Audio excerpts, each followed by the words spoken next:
Strategic nuclear policy is inherently presidential. And so in every administration that I'm familiar with, there's been a formal, highly classified document that sets forth nuclear policy. One of the things that happened in the 80s was that the Omaha process and the guidance process had grown apart, so that decisions were being made in Omaha that didn't belong in Omaha. Of targeting in Omaha, we're targeting every pot stand on the Trans-Siberian Highway, and there was a very strong belief outside of the building that that was going on, and that the targeteers were out of control, if you will. All the warheads were used. There were never any spare warheads. And so warheads were being used against targets probably that they should not have been used against. This targeting was a result of a nuclear strategy which declared that the United States and its allies must prevail. Issued in October 1981, Ronald Reagan's nuclear guidance would be refined by the Office of the Secretary of Defense into the Nuclear Weapons Employment Policy, or NUEP 82, and then further elaborated into the Nuclear Annex of the Joint Strategic Capability Plan, or JSCAP, by the Joint Chiefs of Staff. From there, the Joint Strategic Target Planning Staff in Omaha would develop the PSYOP. What the JSTPS does is, from a huge target list, they apply the JSCAP guidance. We would be given characteristics of damage that we should strive to achieve on a particular target set.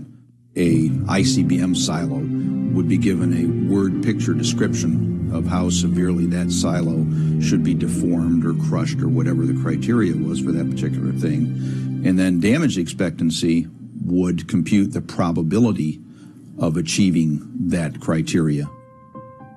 Now, damage expectancy is the product of the probability of arrival of the weapon at the target, and then assuming that the weapon gets to the target, the probability of damage. Damage expectancy was not specified in the guidance, but there was a tacit understanding that the planners should achieve the highest value for this commonly accepted metric of the plan. The logic would be that if a specific set of targets were selected and that we achieved a specified level of damage on those targets, that would be meeting the policy objectives stated from the civilian policy community. The issue of what becomes enough really depends on what the response is when you take that revision report back each year. And of course the results never satisfied all of the guidance. That is, the civilian leadership, and for a time the military leadership, would look at the fact that the PSYOP did not produce the desired levels of DE against all of those target categories, and that was used to declare we didn't have enough warheads. There was no reason for anybody in Omaha to ever throw a target off the list. There were lots of weapons, and there was no analytic scrutiny brought to bear that said, why are you hitting this instead of that? Each of these evolutions of the strategy expanded the demands.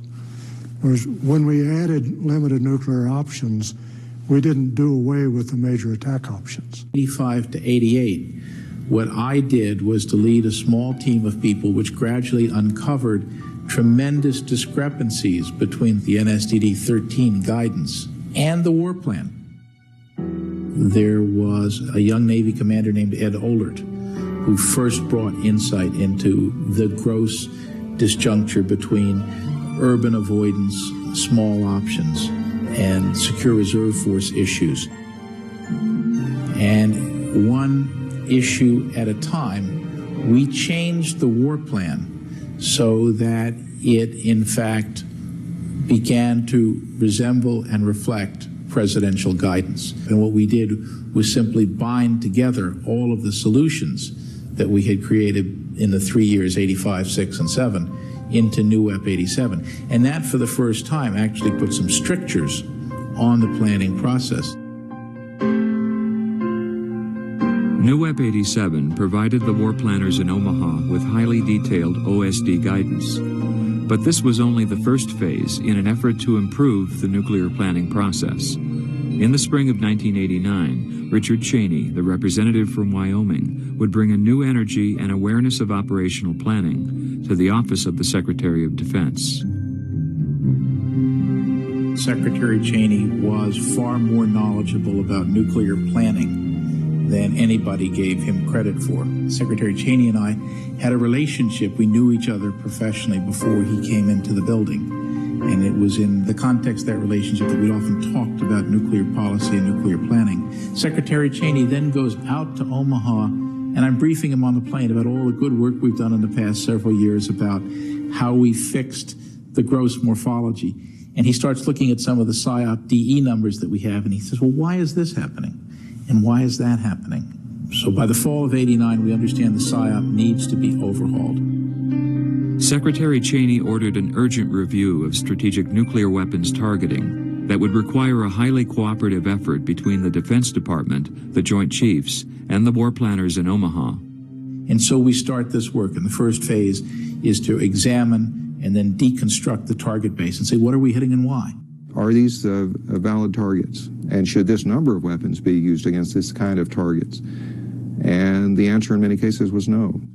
But also there was a much more realistic assessment of from a targeting standpoint, of what were the key critical targets that really mattered, and what were reasonable damage expectancies associated with those targets, and to a certain extent, when was enough enough?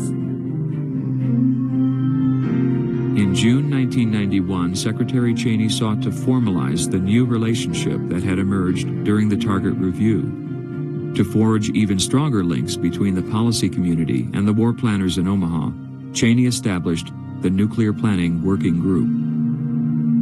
What that new relationship was that OSD policy now had PSYOP clearances, now could look at the details of the war plan and could verify that the policy goals were in fact being implemented in the war plan. And it became more of a collaborative effort between OSD policy and the folks at Omaha that were developing the war plan. So all of this had resulted in the kind of dialogue that we would ultimately like to see take place across our defense establishment, where OSD and Joint Staff and a combatant commander staff are engaged in a useful and important dialogue on how policy becomes implemented in war plans. The strategic targeting review of the late 1980s was not a one-time effort, but the beginning of a continuing process that resulted in a more collaborative working environment in which to build the PSYOP. But this was just one of many changes during this dynamic period. Changes were occurring on several fronts, including technology, with the continued rapid development of U.S. nuclear weapon systems.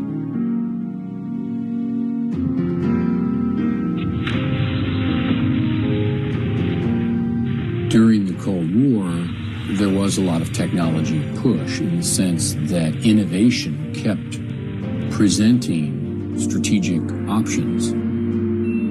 That's what technology is all about, presenting in sometimes sudden and unexpected ways new possibilities. By the early 80s, we really had a fundamentally different set of capabilities. When we began then to introduce yet a new class of nuclear weapons that not only had large yield, but had very high accuracy. We then had a significant breakthrough with the deployment of the Trident II missile. Because Trident II missile had both throw weight and accuracy. So with the high-yield W-88 warhead, the Trident II forced the Navy into thinking beyond the notions of counter value. The accuracy of Trident II permitted the planners to plan the employment of that system in exactly the same way as they planned the employment of the intercontinental ballistic missiles. In 15 minutes from launch, you had a fair chance of being able to destroy land-based ballistic missile systems as well as bomber bases. Reagan's modernization program, which included significant improvements to command, control, and communications, was getting the Kremlin's attention. In the first week of November 1983, the U.S. tested its command and control systems and nuclear weapons release procedures during a NATO exercise called Able Archer. The Soviets responded by going on high alert, wary that Reagan was practicing for a preemptive nuclear attack.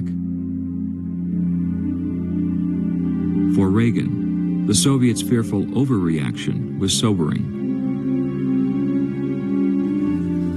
1984 was a year when Reagan and his advisors would take stock of powerful new offensive weapon systems coming online, the promise of strategic defenses, as well as continuing public fears of thermonuclear confrontation. As he prepared for his re-election campaign, Reagan began to soften his language toward the Soviets.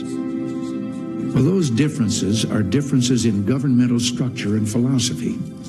The common interests have to do with the things of everyday life for people everywhere.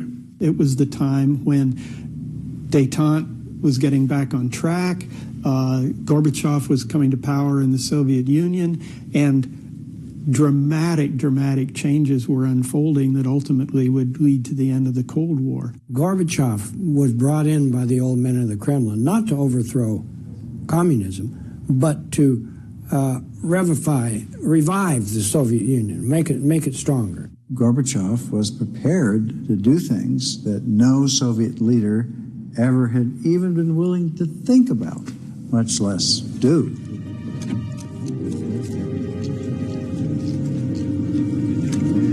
When Gorbachev and Reagan met for the first time, some 3,600 journalists had assembled in Geneva for what many described as the most unpredictable summit in 2 decades. While there was little substantive discussion of arms control, the two leaders set the stage for continued negotiations on intermediate-range nuclear forces in Europe and new talks on reducing strategic arms. In a frank, businesslike, and I think responsible way. No table planning. Никто не бьет кулаком. Я думаю, этого не будет. Even more importantly, Gorbachev and Reagan agreed to meet again. Geneva was important, I suppose, for the personal relationship between Reagan and Gorbachev. But then Reykjavik was the meeting in which Gorbachev agreed to the principle of intrusive on-site inspection for the INF Treaty, later transposed to a START. We couldn't have had either of those treaties without that decision of the Soviet Union.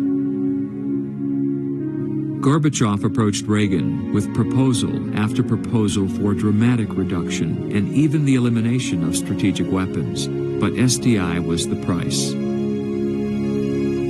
And to preserve SDI, Mr. Reagan did not agree with Mr. Gorbachev in Gorbachev's willingness to abandon all nuclear weapons. They did not come to an agreement there. We didn't have to reduce our nuclear weapons. SDI, Reagan's fantasy, was untouched. The SDI program and Reagan's persistence and refusal to back off on it played a pivotal role. And first bringing the Soviets back to the table, secondly getting them to negotiate seriously about offensive reductions, and finally, I think, in deciding that they simply could not compete. Neither superpower had much luck in trying to push militarily, and the real competition at that point were the economic and political, and that's the competition with the Soviet Union lost. Never lost a military competition. They lost the economic and political competition. They kind of lost the cold peace, really. While negotiators met in Geneva and the Soviet economy buckled under the strain of its military buildup, Reagan assailed the very symbol of the Cold War. Mr. Gorbachev, tear down this wall. Few could imagine what would be called a year of miracles, change that would sweep across Eastern Europe and into the Soviet state. The maxim is, doviai no proviai, trust but verify. Назначение этого. На каждой встрече вы это повторяете. You repeat that at every meeting.